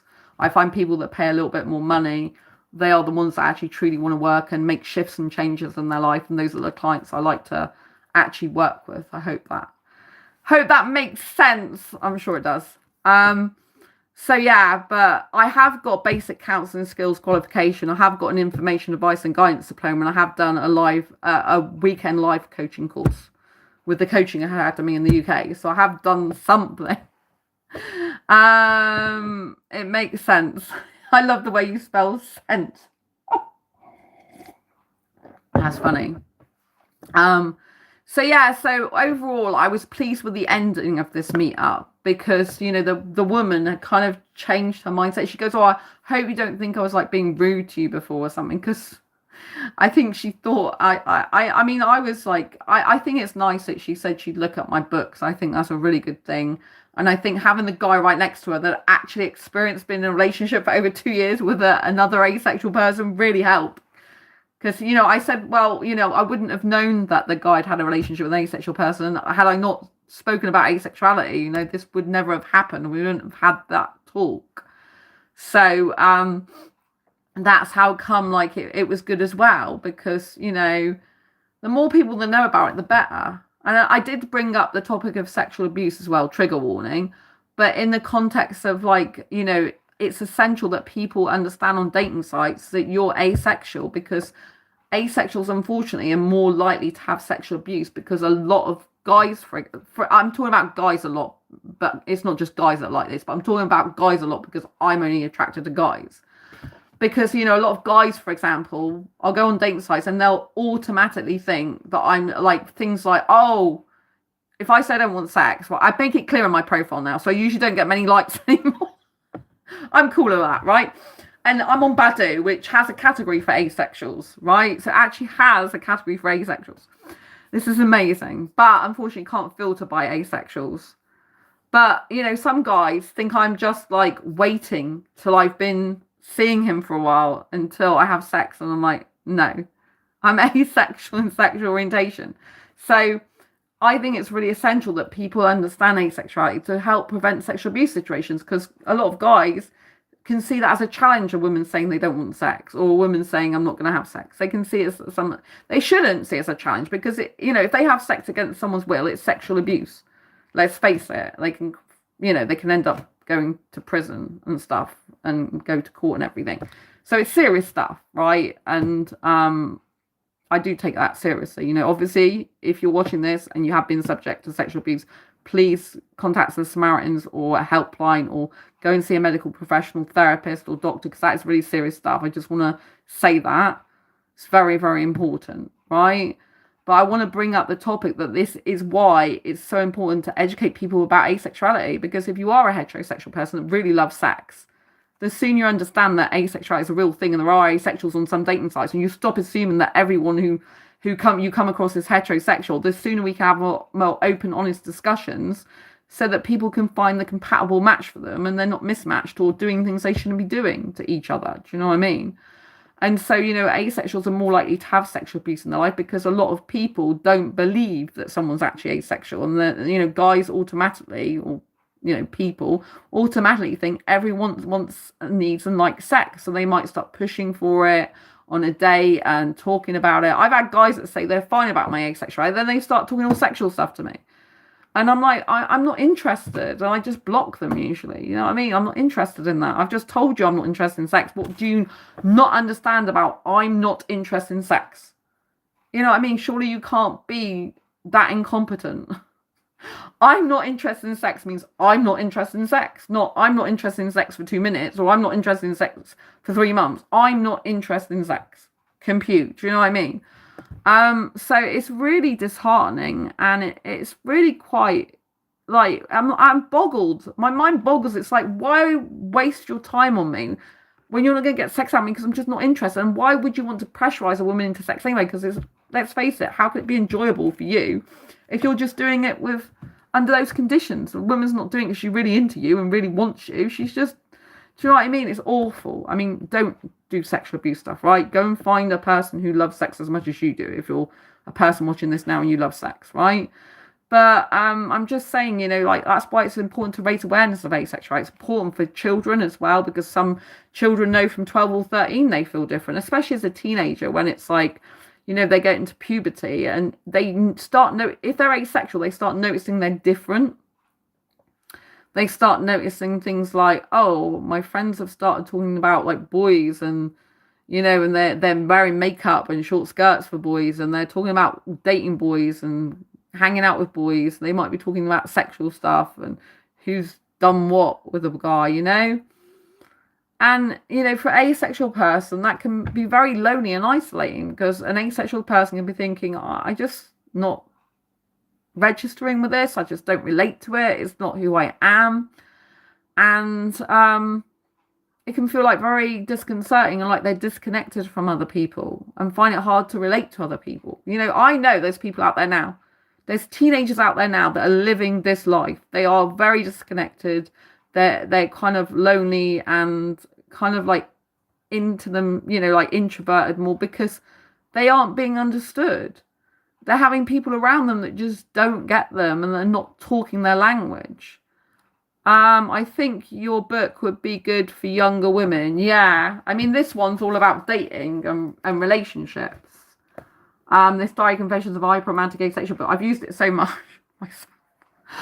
But yeah, it's 78 life lessons to sexual life. But I actually dissect text messages in this. I dissect the text messages of heterosexual guys I actually saw and tell you what's really going on. Like what a heterosexual person says in text versus what he actually means. Because what he says and what he means is two different things. Like there's one guy and I was like, well, I didn't actually date him. I met him at a club. Like he saw me and we ended up kissing. And then we were supposed to have a date the next day, but it didn't happen because he didn't show up. He was on the phone and like going, "Oh, I'm busy. Like I haven't been in the shower." I'm like, "Okay, I'll just go on my own. Don't worry about it." And I knew he was probably going to flake and do that because he wanted to come back to my hotel room. He was outside my hotel, dropped me off with his friend, and he wanted to come into my hotel. I'm like, "No." I was like, I said, I'm not interested in sex and asexual. And he was going, "I'm only going to come in to kiss. I'm not going to do any sex." I'm like, no. I mean, when a heterosexual guy says that, he doesn't mean that, right? Do not fall for the trap, people. Do not fall for the, I will just kiss you or I will just cuddle you. Might sound nice if you're an asexual person, in theory. Oh, I'm just going to be held. It would be so beautiful to feel close to someone because a lot of asexuals want closeness, but it's not what they're really after. So I dissect like loads of text messages from this guy who was with me in the club about and in the conversation it turns like he goes from being like yeah, that's fine and not, I wouldn't do anything like that. And he goes from like, and when I say I'm asexual, I'm not interested in sex, and he talks about it, it's like, oh, that's cool or whatever. And then later on, he starts talking sexual stuff to me, going, "Oh, I had." He basically says he hasn't had sex with any woman for like a while, and then he starts talking about this woman he had sex with and how good so good she found him, and he probably thought that would really turn me on and I'd be really impressed, and I wasn't. I just so turned off by that. I'm thinking, well, you lied because you said that you hadn't been with a woman for X amount of months.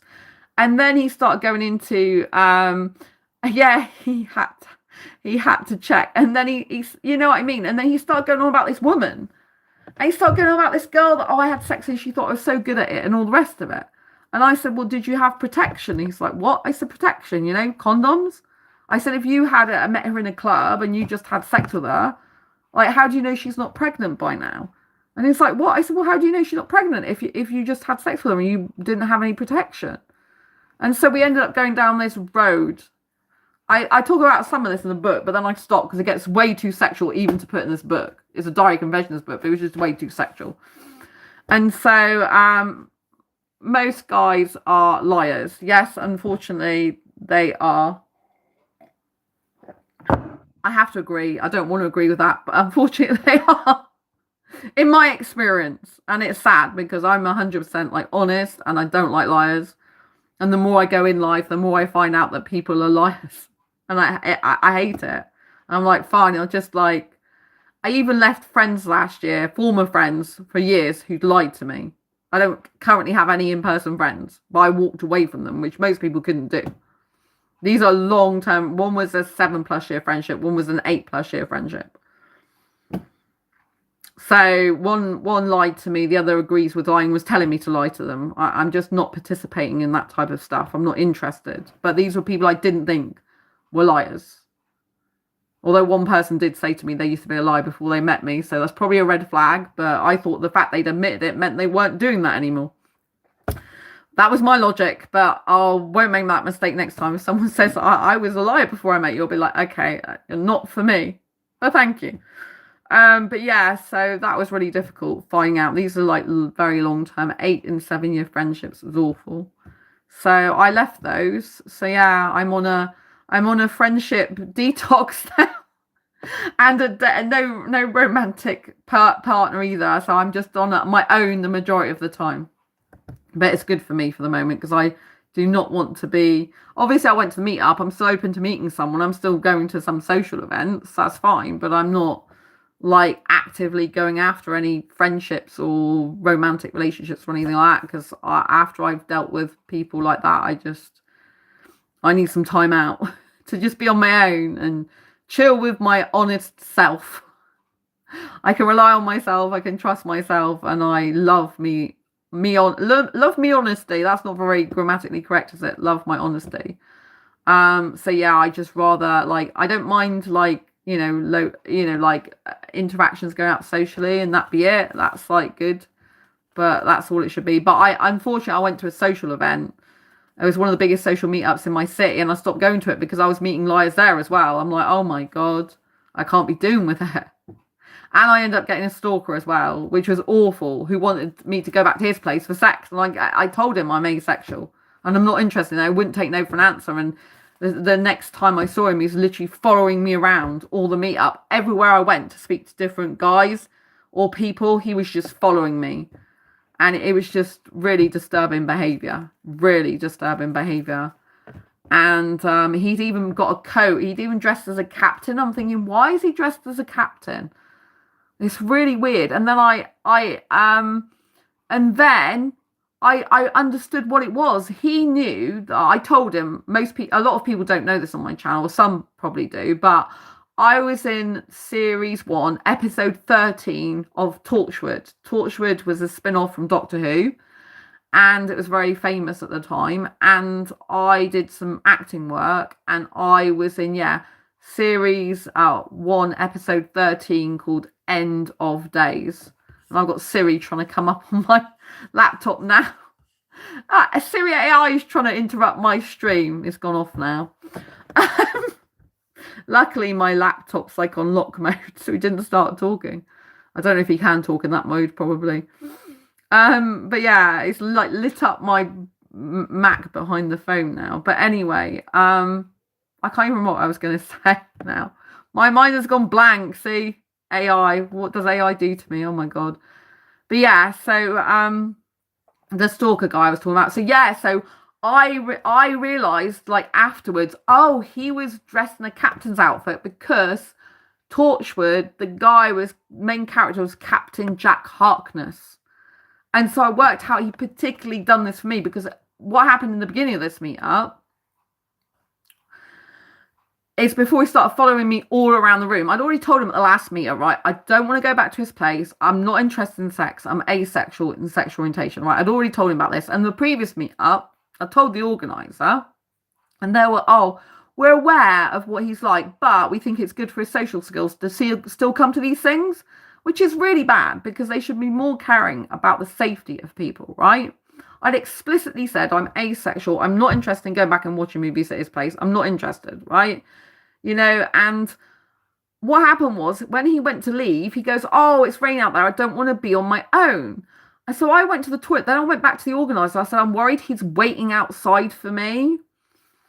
And the organizer said, I'll come with you. And he did. And the guy was waiting outside. So the organizer saw me off and goes, I'll have a word with him. But then in the next meetup was when he'd come in his captain's outfit. And I walked into the room with another guy who had met at a previous meetup. We get on really well, but he's not suitable for me at all, right? He's not a fully trustworthy guy, if you know what I mean. He likes getting women pregnant. Very opposite to me being asexual, right? I'm just not interested in guys like that, right?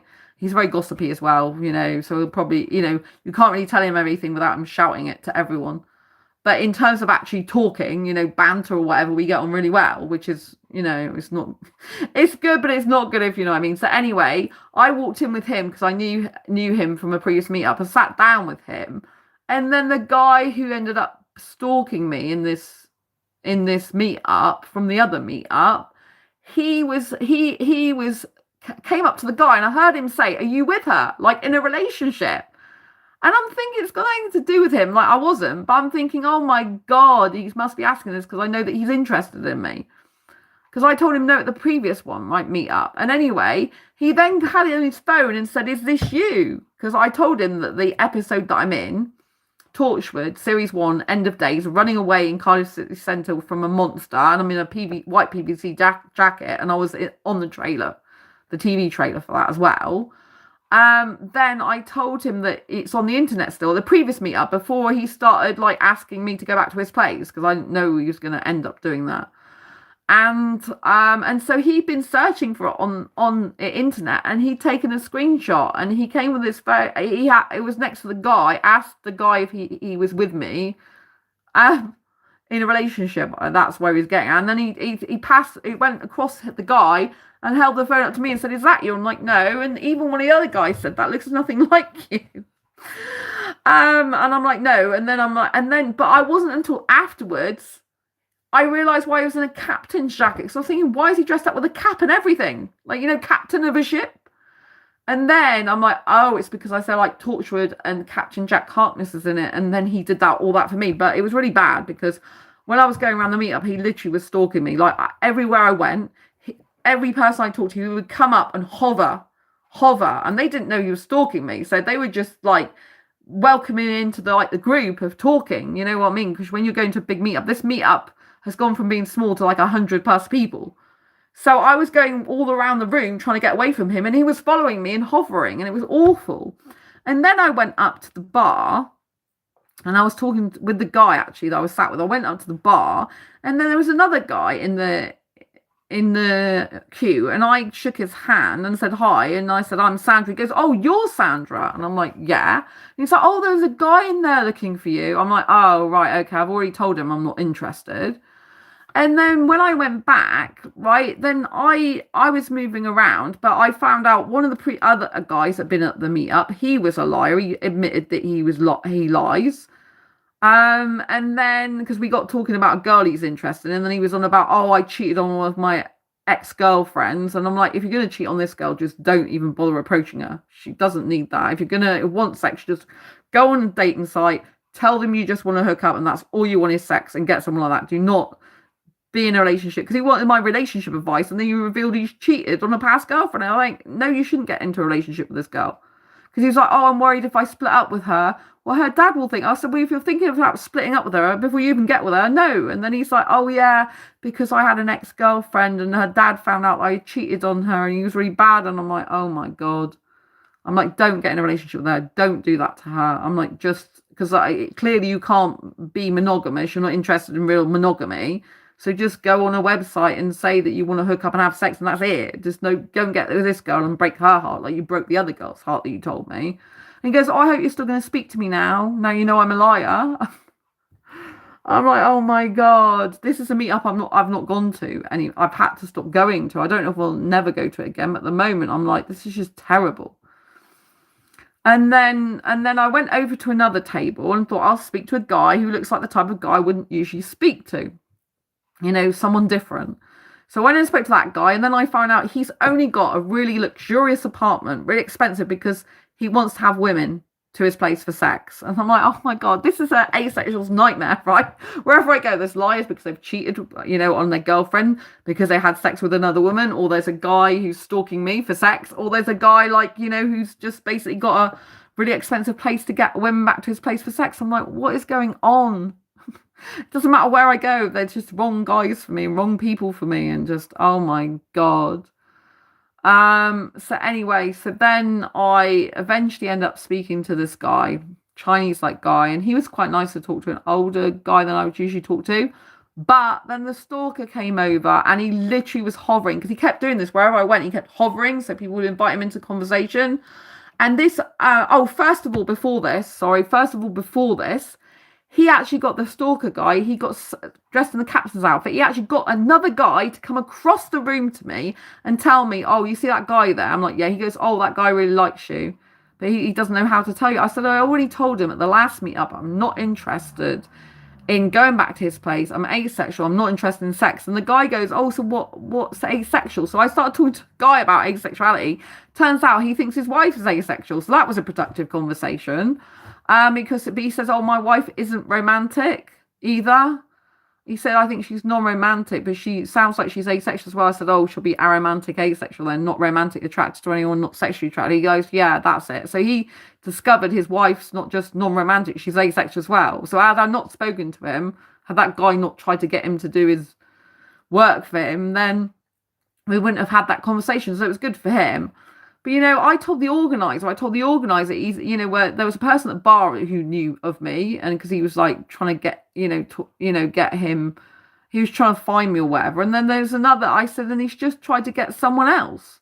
And he's like, oh, I'll have a word. But he didn't do anything. You know what I mean? And so when I was talking to this Chinese guy, Just me and him were sat down, and then this stalker guy, he literally comes and stands there next to the Chinese guy, and he's like hovering like this. So the Chinese guy goes, "Oh, come and sit down with us." And I had to leave then. I said, "Oh, it's been nice seeing you, but I've got to go." I thought I do not want to be going, like sitting with him, knowing that he's just like got really psychologically screwed up behavior.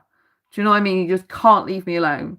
It's like, you know what I mean? I didn't want to walk home with, like, because last time when I tried to walk home, luckily the organizer came out with me because he was waiting for me, and I don't want him coming, like, you know, I don't want to walk. So I left early. I don't usually leave meetups early if I can help it, but I left. I didn't want to leave in terms of like, I didn't expect to leave, but I wanted to leave that point because I thought I just can't be doing with that. It's awful. No woman or any person of any sexual orientation should have to put up with that. But it's awful. Do you know what I mean? I go to Tech Exeter meetups, which is completely different. I really respect it there. I like tech meetups, you know, business guys. I love talking about tech. It's so refreshing. So you got a much more higher intellectual conversation. People who are not, you know, like that. So obviously there are some meetups I can go to, but this meetup with the stalker is the biggest social friendship meetup in the whole of my city. It just keeps expanding, and now I can't go to it because of the idiotic behaviour from that guy who won't take no for an answer, and the organisers not really doing anything. Agree, says Clubber Lang. So yeah, so that makes it really difficult, you know. And I stopped going to another social meetup like a year and a half or 2 years before, I think it was, because I was like, they weren't really, they changed. Like when I first went to it, it was quite good, but then they changed over time, and then you know, they just was leaving me out. So, but I'm not going to go to a social meetup where there's a stalker and it's totally unsafe for me, you know. I don't want him following me home, which was what he was going to do probably the first time where the organizer came out. So no, you should go. I definitely should not go. You don't go where stalkers are. That's really, really bad advice. You don't go where there's someone who's got psychologically disturbing problems, you know, where it's possible he could like do stuff outside of that. I'm not, you know, don't go to stuff like that.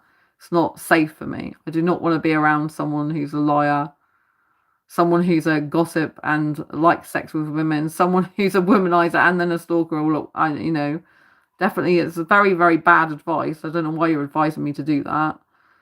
But obviously I know my safety interests. I have my best interests at heart, and there's absolutely no way I'm going to go back to that.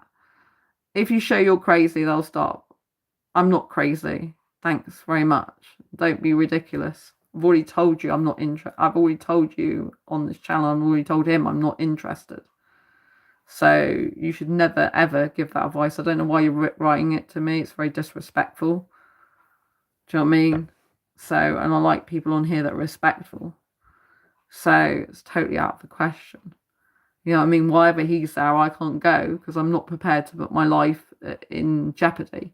This is an older guy, and you know what I mean? And he's clearly got psychologically disturbing problems. He's been like this with some other women, but not to this extent as far as I know. And the organisers should be doing more about it. Do you know what I mean? He clearly, you know, he's like, oh, I've been on my own for years. I need someone. It's like, it's not my problem. You know what I mean? Guys like that, you know, that's, you know, I'm not prepared to put my life in danger like that. And you shouldn't even be saying that on this channel. So I don't appreciate that at all. Anyway, I know how to look after myself, luckily, and keep myself safe. So, but what do you mean? No, I don't mean it like that. Well, you know what I mean? You know, you've been disrespectful to me, telling me to go and act like I'm crazy. I'm not crazy. You know, it's them that's crazy and they've got very bad behaviour. Do you know what I mean? Unstable behaviour. You don't go putting your life in danger like that. Most males are cowardly. If you stand up, they'll stop. I've already stood up to him. I've already gone through all this. I'm not justifying my behaviour and actions again. I've clearly stated to him the first time, I'm not interested. Right? It's basic, clear language. Reiterated it, right? And he's come and stalked me, and he doesn't take no for an answer. He's getting other people to do his work for him. I'm very crystal clear about that, you know. So I will look after myself. I'll be looking after myself, and I will not allow myself to go in dangerous situations with people like that, who clearly are psychologically disturbed and really should be having therapy. Do you know what I mean? Shouldn't be behaving like that. Point is, he doesn't take no for an answer.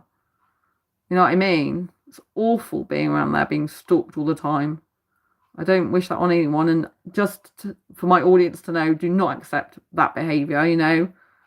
If it came to it, I'd have to get the police involved. But it's just better I don't go, right? Because these people are really not good people. They get obsessive. And they get this thing in their head and they can't let someone go. You know.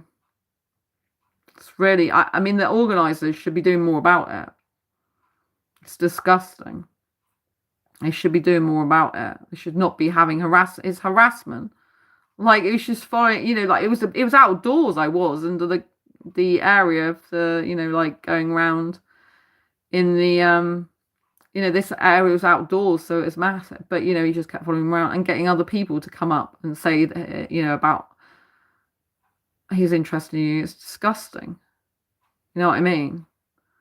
And I'm not prepared to put myself in dangerous situations, you know, where he clearly is anxious to have sex because he hasn't had it in years and doesn't want to be on his own, and he doesn't listen to no. When a guy doesn't listen to no, they are big trouble, you know, and I don't even think he should be there. So the organisers should be doing something about it, but they're not. They just go, I'll have a word. It's like, you can't have a word. You can't have a word with a person like, I've already told him I'm not interested. Like I told him twice at the other one or more, the first one, and then I made it clear there. And I started saying, I was cold. I wasn't talking to him. I was going off around everywhere else. I didn't speak to him. So it didn't work. So don't tell me if you're cold, he'll stop, because he doesn't. So that's really bad advice as well. Actually, I understand some psychological behaviours, you know, and that's not the way it works with guys like him.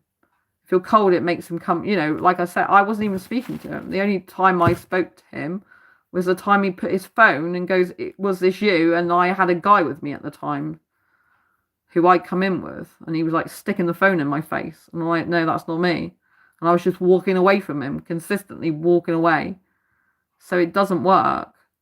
It's actually incorrect information.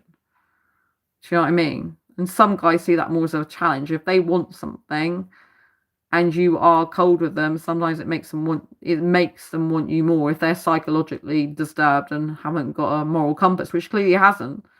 I mean, what part of no does he not understand? But he's been doing it to other women, I think, from what I've heard. But he's particularly took a shine to me, unfortunately.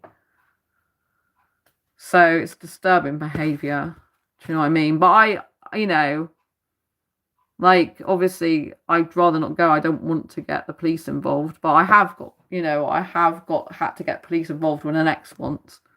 So I'm not, you know, I would do that. So I'm very crystal clear about that.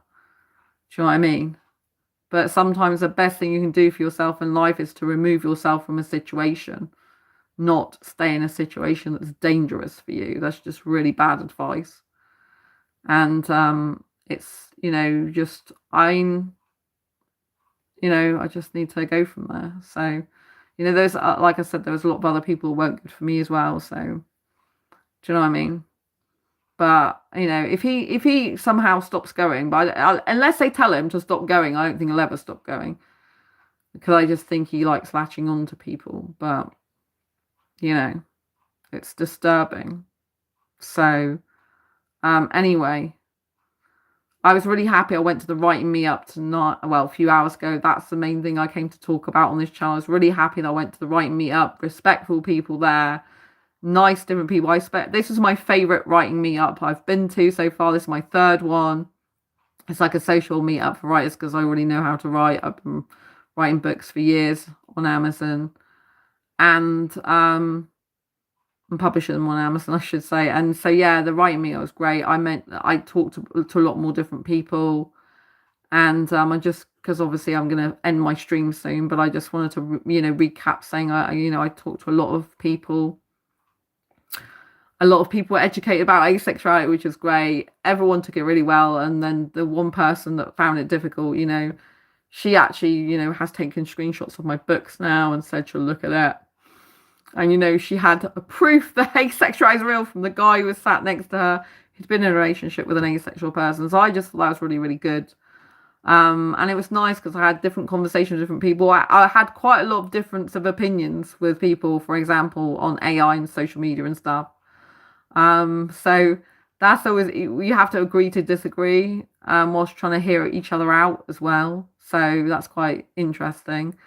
But yeah, it was lots of different people. There was two older people, but they were really cool about talking about asexuality because, if we're talking about stereotypes and stuff like that, you tend to think, well, people of an older generation, like maybe who's in their 60s, 70s, maybe, you think that, they might not understand because they're a different generation. But no, they were really good.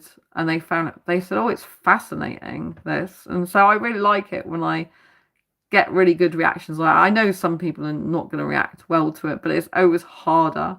Because the woman did say to me, the woman that was uncomfortable with it, she did say, oh, is it just you haven't met the right person yet? I'm like, no, that's something asexuals get asked all the time, along with a lot of other things that are not good.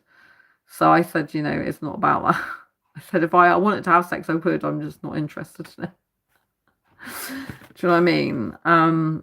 So yeah, so I found the writing meetup really positive, and I think, you have to go to meetups that lift you up, lift your spirits up, that make you feel good, and who you vibe with. You're not going to vibe with everyone at every meetup. And, and I thought it was nice that the woman did take an interest in the books at the end and stuff. So, yeah, I just really like the writing meetup. Tonight, well, a number of hours ago now, yesterday night, I should say, it was my favorite writing meetup because I got to speak to a lot of different people. Whereas sometimes, like on the first meetup I went to, writing, they do it in different venues. The first time, half of it was good for me and the other half wasn't, because I was left out in the second half. I left out talking to anyone. I ended up being on a table just on my own. I'm like, well, I better go home then. And then the last time I went before this time, I went there later, but I had someone talking to me the whole time, so that was good. But this time I talked to many more different people. Not, when I say many more, I mean comparison to the one person I predominantly talked to last time. So it was really good because obviously I love educating people about asexuality. I love talking to different people about it. And it was really interesting because the table I was on started mentioning the name Sandra. And I'm like, did you say Sandra? And I think I haven't introduced myself to those people yet. I'm called Sandra. And I told them that. I'm like, oh, I'm called Sandra. And they're like, oh, his Italian mum, I think it's his mum, is called Sandra. He's got a family member. Is it his mum or sister? Anyway, he said he's got an Italian family member that's called Sandra. And I'm like, wow, I think it was Italian. Was it Italian? I think it was. Anyway, it wasn't British. So they were saying, I think it's like a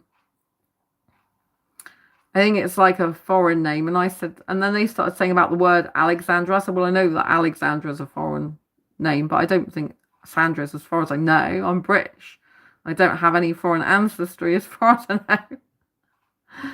But yeah, so that was really funny. And when I went to the bar with a couple of people, they were like, oh yeah, it's like we intuitively knew your name before you even said it. I'm like, yeah, that's quite funny. But yeah, I really liked it. I like the fact the guy did stick up for me with the woman as well. Because he said to the woman who was finding it difficult to accept my asexuality, he said, oh, I think it's a really good thing that she says this and tells people. Because if my children ever, discover they're asexual, I'd be cool about it, and I think it's good that she does this, And then the woman did say, yeah, it's very brave. So she kind of went from saying, like, I wouldn't want to talk about this because it's so personal to people you just met, and not being really comfortable with it, not understanding it, not wanting to label it, to then, like, saying she'll look at my books and kind of accepting it a lot more. And seeing me being brave doing that, because it does take guts to talk to strangers about this stuff. There's no doubt about it. It's just that I'm so used to doing it now. I'm so confident in it that I just don't really worry about it, and I just like saying it, and I'm just so used to saying it.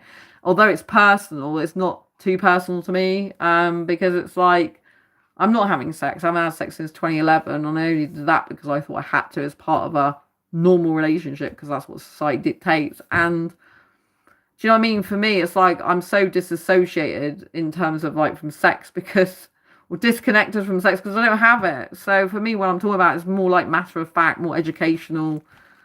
You know what I mean? Obviously, I'm not going to go into what happened with my sex life in the past. You know what I mean?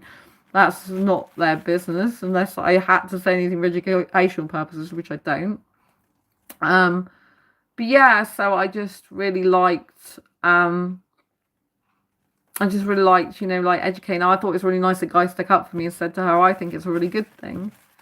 So yeah.